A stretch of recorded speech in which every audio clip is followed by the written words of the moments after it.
Indeed, it's been a remarkable year for housing. So what will the market be like in 2014? For his insight and perspective, we're joined by Anthony Lolli, founder and CEO of Rapid Realty. Anthony, thanks for joining us tonight. Thank you for having me. So Anthony, as we just reported there, from 2012 to 2013, a rise of about 8% in home values, according to Zillow. According to the case S&P Schiller Home Price Index over the past 4 quarters, as of September, a rise of 11%. Remarkable growth. Yes.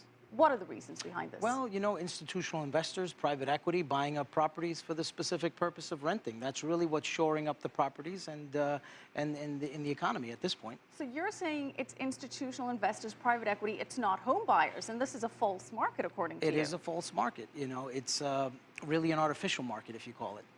Well, it's interesting because Robert Schiller, who compiles the case S&P Schiller Index, seems to share your opinion. He says that he is concerned that what's been driving the market is these institutional investors, and that when they flip in 2014, cash in their profits, we're going to see a decline. So do you agree with that? Well, I agree to some point, because they still have leases, and some of those leases are 1 or 2 years. So we're not going to see a lot of the flipping going on for another 2 years. So that still remains to be seen. And there's so many factors.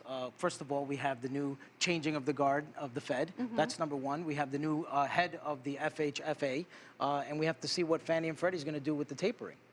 Well, we know that the Fed is going to start tapering off $10 billion a year, $10 billion a month as of next year.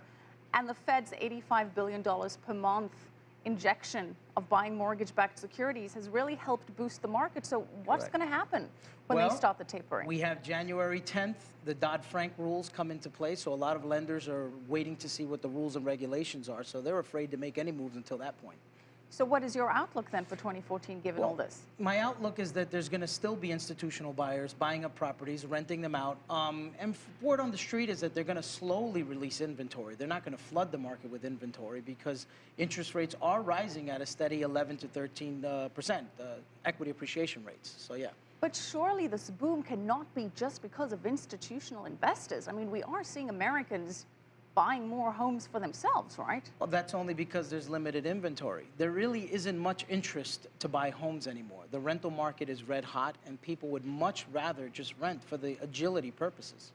Why would they rather rent? The American dream is to own a home. Hence, we have Freddie Mac and Fannie Mae. Yes, but they're experiencing buyer's shock or buyer's remorse. There's still a lot of homeowners underwater, so they're not going to list their properties unless they have some sort of equity. And the fact that institutional buyers are buying up properties is helping that note, but it's just not enough. So we have seen the rate of appreciation decline. It's still growing, but the increase has slowed down. Correct. Do you see that continuing then? I think it's going to continue to slow down. And if there's too much inventory on the market, that's going to make it collapse again. So what else do you see derailing the housing market then? I see that if too much inventory hits the market at one time, it's going to derail it. But I can tell you this, the threat of rising interest rates is making Mr. and Mrs. Smith go take a second look at homes.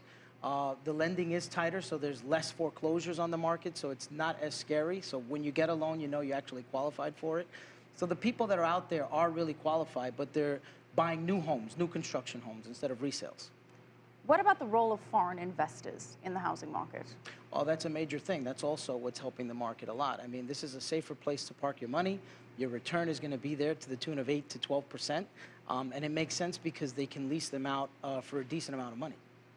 And with regards to the new home construction, it's been up to a 5.5-year high, according to recent data. Yes. So how is that going to play into 2014? Well, recent data shows that 24% of plans and permitting for construction is really in the multi-unit housing sector.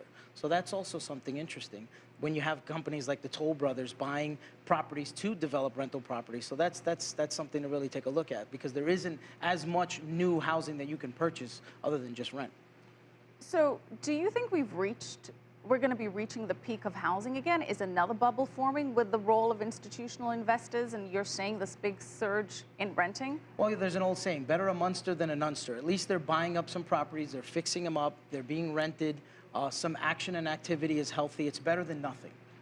So as a home buyer, would you get into the market now? Yes, I would, because without a shadow of a doubt, the homes are going to be up. If you're not looking to buy and flip and you're buying holding, absolutely. Within the next 3 to 5 years, your home's going to be worth a heck of a lot more. What would you say would be the big housing trend for 2014?